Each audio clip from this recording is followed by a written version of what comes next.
जी बिस्मिल्लाहिर्रहमानिर्रहीम, अस्सलाम वालेकुम रहमतुल्लाह। जी दोस्तों, आज मैं अपने उस्ताद मोहतरम के पास आया हुआ हूँ।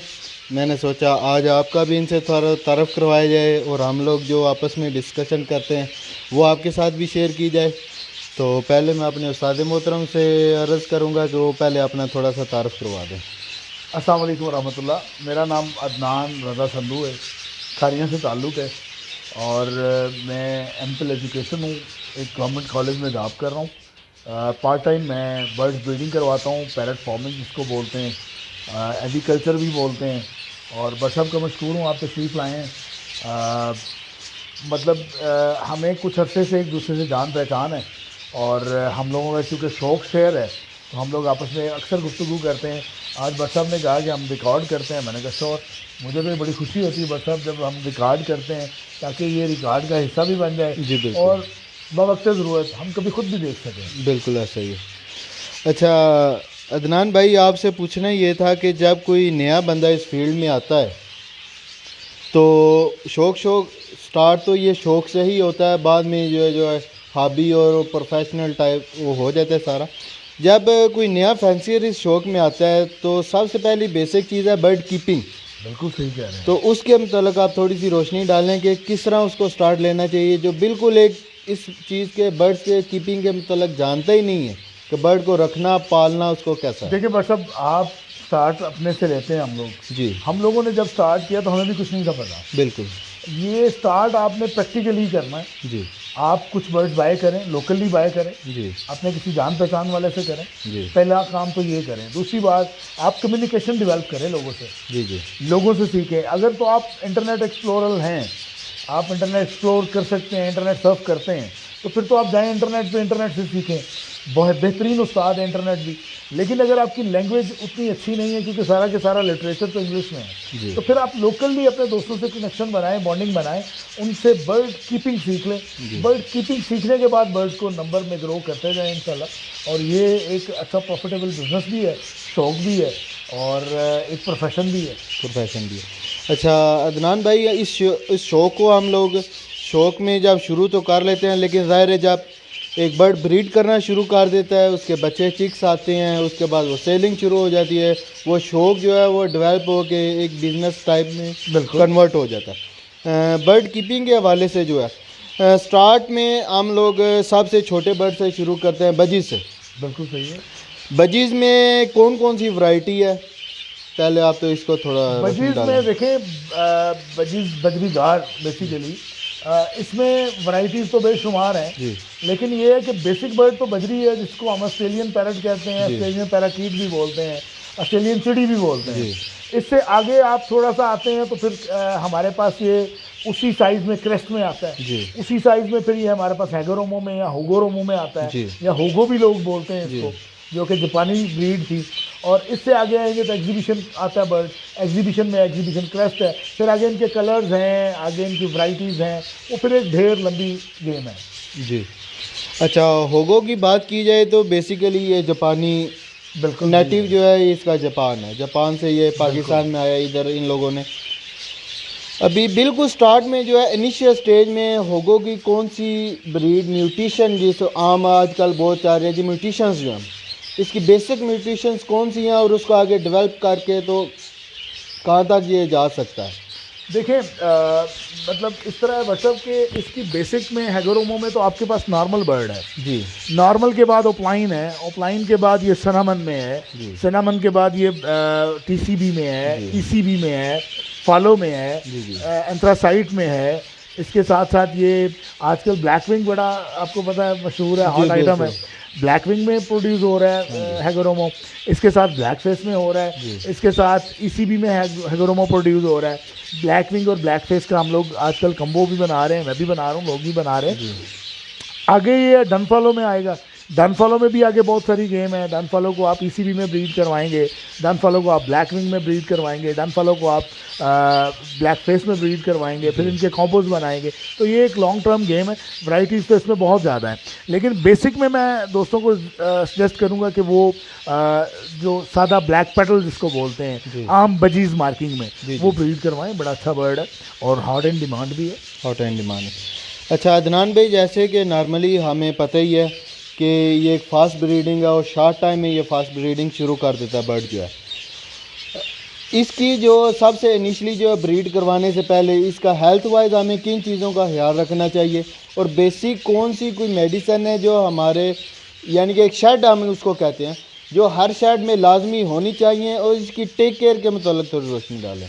देखें, आम तौर पे तो लोकली आपका ताल्लुक बहुत अच्छा होना चाहिए। जी। आप दोस्तों से पूछते रहें लोकली, जी क्योंकि किसी का 5 साल एक्सपीरियंस होगा, किसी का 10 होगा। जी आप उनसे पूछेंगे तो आपको बेहतर रहनुमाई करेंगे। जी जी अगर आपके कोई चले लोकली फ्रेंड नहीं भी बनते या किसी मजबूरी के तहत आपका फ्रेंड नहीं है कोई, तो आप बेसिक ये है कि सादा साफ़ सुथरा पानी डेली दें, साफ़ सुथरा दाना दें डेली बेस के ऊपर। और 3 महीने के बाद रोनीविटेस के नाम से मेडिसिन आती है, बर्ड्स प्लानट पे अवेलेबल है, वो इस्तेमाल करें 7 डेज़ के लिए। हफ्ते में एक दफ़ा एप्पल साइडर विनीगर दे दें। एप्पल साइडर विनीगर जो ब्राउन कलर का आता है वो ले लें। उसमें महंगा लेना चाहते हैं तो ब्रैग है, अमेरिकन कंपनी है, उसका ले लें। अगर लोकली लेते हैं तो दित्तू है, मतलब शायद करसी का भी होगा, तो वो ले लें। 1 वीक वो दें। कैल्शियम और D3 दें अगर आपके बर्ड रूम में धूप नहीं आती, जो कि हमें सिर्फ धूप से ही मिल सकता है D3। कैल्शियम और D3 दें, और सॉफ्ट फूड थोड़ा बहुत दे दें डेली बेस पे। बाकी साफ़ सुथरा दाना दें। आप पानी दें फ्रेश बर्ड्स को, और हवा ताज़ा आनी चाहिए आपके बर्ड रूम में, वेंटिलेशन होनी चाहिए। यही। अच्छा, बर्ड को हेल्दी रखने में वेंटिलेशन का कितना इस चीज़ से ताल्लुक़ है? देखिए, वेंटिलेशन एक बुनियादी चीज़ है। एक बंद कमरे में इंसान कितनी देर बैठ सकता है? 10, 15, 20 घंटे।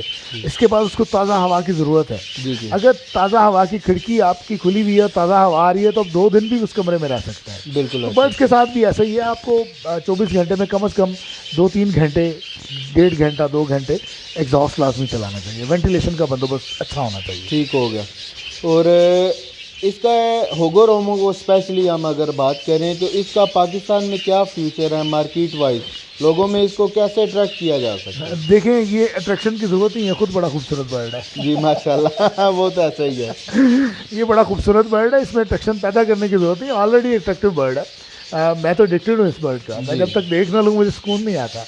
तो जो भी इस बर्ड को देखता है वो इसकी तरफ खिंचा चला जाता है। जी इसकी अट्रैक्शन ऑलरेडी है। जब इसको पैसों की सेंस में देखते हैं ना, तो फिर अट्रैक्शन पैदा की जानी चाहिए या की जाती है। रियलिस्टिक करनी चाहिए। बिल्कुल। जो जिस चीज़ की जितनी डिमांड है उस हिसाब से करनी चाहिए। जो जिस चीज़ की प्राइस है उस पर सेल करना चाहिए, और आगे उनकी एक्सपेक्टेशन भी उसी तरह की बनानी चाहिए जिस तरह की वो प्राइस मार्केट में है। क्योंकि आपको पता है एक्सपोर्ट पे कोई ऐसा पाकिस्तान में इस तरह का एक्सपोजर नहीं बन सका आज तक, और ना ही कोई ख़ास कोशिश की गई है। अगर तो एक्सपोर्ट हो और मार्केट निश फाइंड की जाए तो हर बर्ड की डिमांड है। हैगरोमो बड़ा खूबसूरत बर्ड है।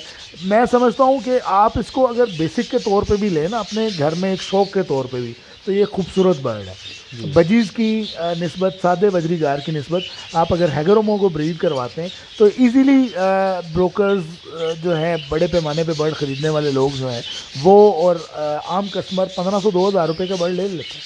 ठीक हो गया। अच्छा, कुछ बर्ड्स हैं बड़े बर्ड्स में ले लें, उनका जब ब्रीडिंग टाइम आता है तो उनके लिए कहा जाता है कि इन्हें प्राइवेसी देनी चाहिए बहुत ज़्यादा, या कुछ बर्ड्स हैं जो जब तक प्राइवेसी मिलती नहीं है ब्रीड पे आते नहीं। ये बजीज़ फैमिली जो है ये क्या ह्यूमन फ्रेंडली है? देखें, ये बड़ा बेशरम परिंदा है। ये इस ऐसे प्राइवेसी की इसको ज़रूरत नहीं है। ठीक है। हम लोग बर्ड रूम में 6-7 घंटे, 5 घंटे एवरेज रहते हैं। अल्लाह का शुक्र है ब्रीड कर रहे हैं बर्ड, आपके सामने ही हैं सारे, तो इनको ऐसा प्राइवेसी की ज़रूरत नहीं होती। बड़े बर्ड्स को भी अगर आप मेरा ख्याल है थोड़ा सा सेमी टेम कर लेते हैं, अपने से इंस्ट्रक्शन अगर अच्छी कर लेते हैं, तो उनमें भी ऐसा चीज़ नहीं होना चाहिए। लेकिन कुछ बर्ड्स का है कि वो थोड़े से शाय होते हैं, वो ह्यूमन इंटरेक्शन पसंद नहीं करते। इनके साथ कोई ऐसा मसला नहीं है, ये ओपनली ब्रीड करते हैं, मतलब कोई इशू नहीं है। जी। और नए आने वाले फैंसियर्स को आप क्या पैगाम देना चाहेंगे बर्ड कीपिंग के हवाले से? नए आने वाले फैंसियर को मैं जो बेहतरीन पैगाम दे सकता हूँ, जिसको मैंने लैक किया, जो मैं समझता था एक वक्त तक मेरी भी ज़रूरत रहा और वो उस तरह मैसर नहीं आ सका, वो ये है किसी ऐसे दोस्त के साथ ज़रूर जुड़ जाएं, किसी ऐसे दोस्त के साथ ज़रूर ताल्लुक़ बना लें जो आपको रहनुमाई वक्तन फ़वक्तन देते रहें, और उसी तरह देते रहें जिस तरह वो ख़ुद करते हैं। असेसमेंट आपने ख़ुद करनी है।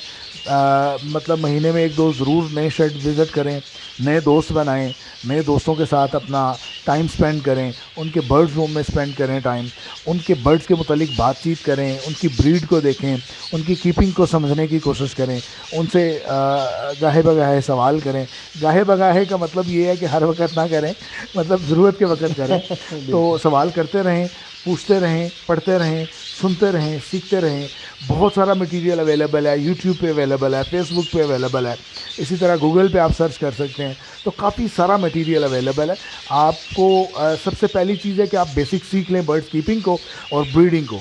इसके बाद ये एक लॉन्ग रेस है, इसमें जो मेहनत करता है अल्लाह ताला उसको कामयाबी देता है। ये मेरा आप दोस्तों के लिए पैगाम है। खुश रहिए, सबको खुश रखिए। और बस अब आपका बहुत शुक्रिया, आप तशरीफ़ लाए हैं और आपने एक छोटा सा इंटरव्यू भी किया है मेरा। जी जज़ाकल्लाह अदनान भाई। और तमाम दोस्तों से गुजारिश है जी, अदनान भाई का भी यूट्यूब पे चैनल है अदनान संधू बर्ड्स खारियाँ। आप उस चैनल को भी सब्सक्राइब करें, लाइक करें, शेयर करें